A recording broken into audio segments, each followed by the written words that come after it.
I think I have found the best bang for buck smartphone. And here's my 7 reasons why I think this is the one. The good thing is those 7 reasons don't apply for just smartphones, but other tech products as well. So you're in for a treat.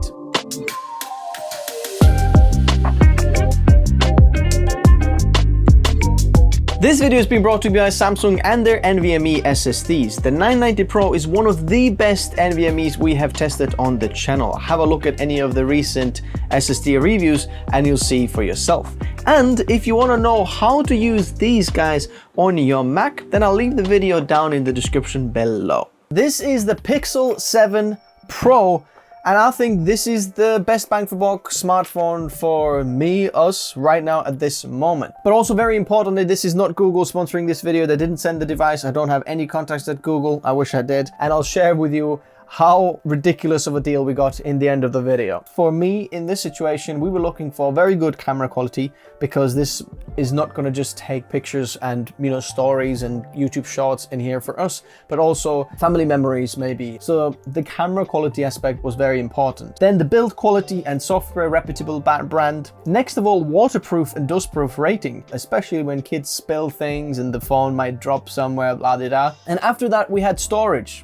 Have it as much as possible, then the screen quality, and lastly software support. Everything else kinda is secondary, and these 6 are in priority order, if that makes sense. So looking around different comparisons and pricing, looks like the Google Pixel one was kind of the area where I'm looking at. So I've got kind of narrowed down of, Samsung, no iPhones, didn't like that one, narrowing down to Google Pixel. And then I remembered that MKBHD did the camera test and Google Pixel cameras were very high ranking in that camera test. And we know the software of Google Pixel and the camera was very, very good. One of the best on Android. Then step number 3 is look at different capacities. Now, believe it or not, but this one here is the 256GB version. And on Amazon, the 256GB version was actually quite a bit cheaper than the 128GB version. So have a look at different capacities because sometimes the bigger capacities have some kind of ridiculous deal on where you get even better bang for buck for what you're paying for. You might be surprised what you'll find. Then step number 4 is check out the last year's model. Now, this is Google Pixel 7. There is actually 8 out, and I think in the end of the year, we're gonna have the 9 probably as well. But when looking around the different generations of this Google Pixel specifically, I realized that brands spend a lot of money marketing the latest model. They don't put any marketing to the previous year model because they want to show that the latest thing is so much better than anything before. And here's where most people fall into the marketing trap. You'll start to realize when you actually look into it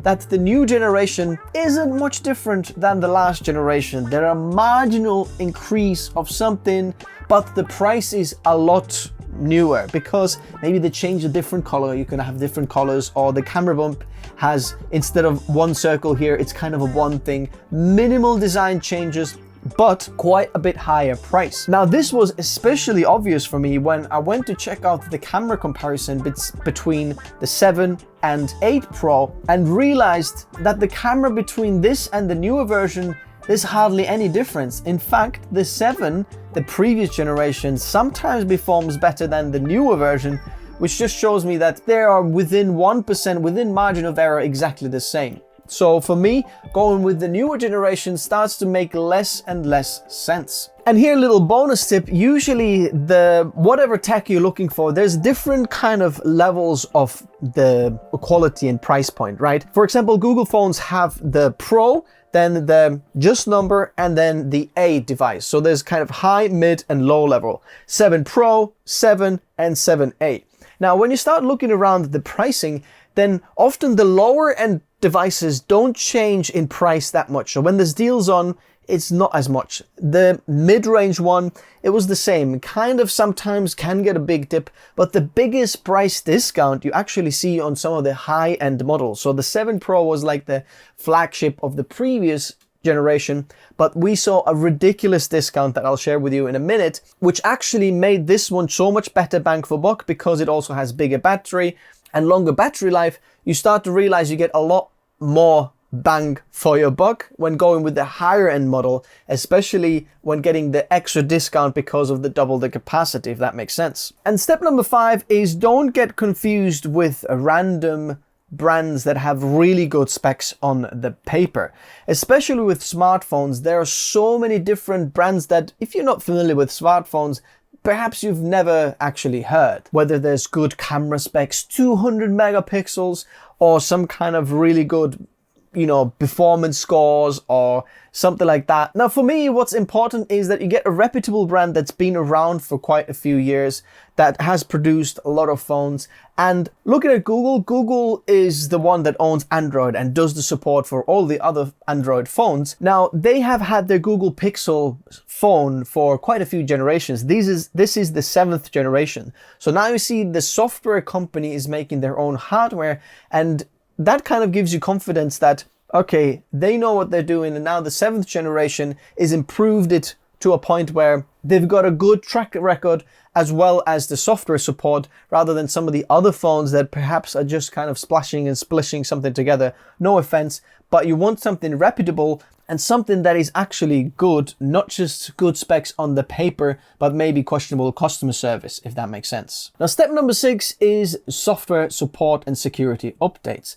Whenever you're looking for a phone, you might find a really good iPhone deal, for example, or some Android phone deal. And if you don't know exactly which generation this is, and if this is the latest phone or oldest phone, and especially if there's a marketing guy giving you all the big licks and selling you the phone, you might think you're getting a good deal. But it's very important that you know how long the software is supported with a certain device or certain smartphone, because after that, your smartphone might be vulnerable for attacks and security updates, which are very, very important. I mean, it's not vulnerable for security updates, it's vulnerable for attacks. So checking this Pixel 7, when this was released, it's 5 years update, so this is supported up to 2027. Maybe they're gonna increase the support for that after that, but I know that the Pixel 8 is now supported, I think 7 or 8 years, which is even longer. But that gives still quite a few years of smartphone security updates, knowing that the average, this is a crazy fact here, of smartphone lifespan is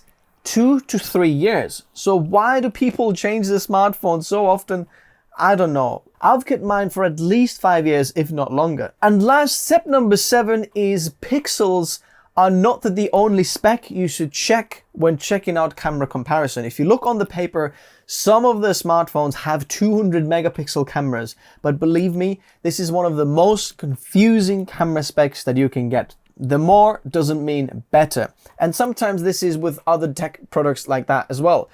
Certain specs don't just matter. Horsepower is not just everything. Go and check out actual camera comparisons between this phone and that phone. There's plenty of guys who do it on YouTube, and then judge for yourself which camera is better. So after these 7 steps, I realized that the Google 7 Pro is the best bang for buck what I can find right now, because number 1, it's a good quality phone and a reputable brand, which gives you confidence that you're buying a good product. Number 2, the camera is really, really good, and when checking online, there's no real difference between the 7 and 8 Pro cameras. Number 3, it's got an amazing display of 6.7 inches, so it's not too small, not too big. Very good screen to body ratio, 120 Hz and AMOLED display make this display absolutely amazing. Whatever you're doing, it just feels super, super snappy. Now, the interesting thing is this guy has even bigger pixel density than iPhone 15 Pro, for example, which shows this is an incredible screen. IP68 water resistant rating,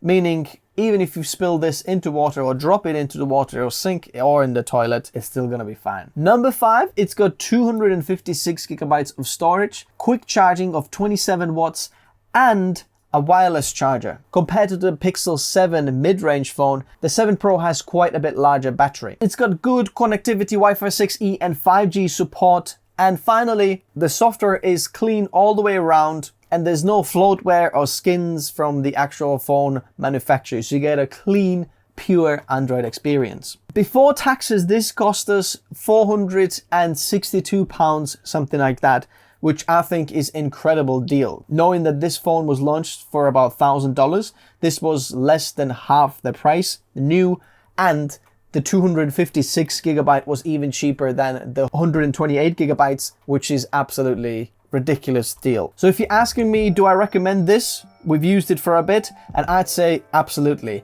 I don't think you can find a better bang for buck smartphone for around $500. If you can, I'd love to know from you what you would go for in the comment section below.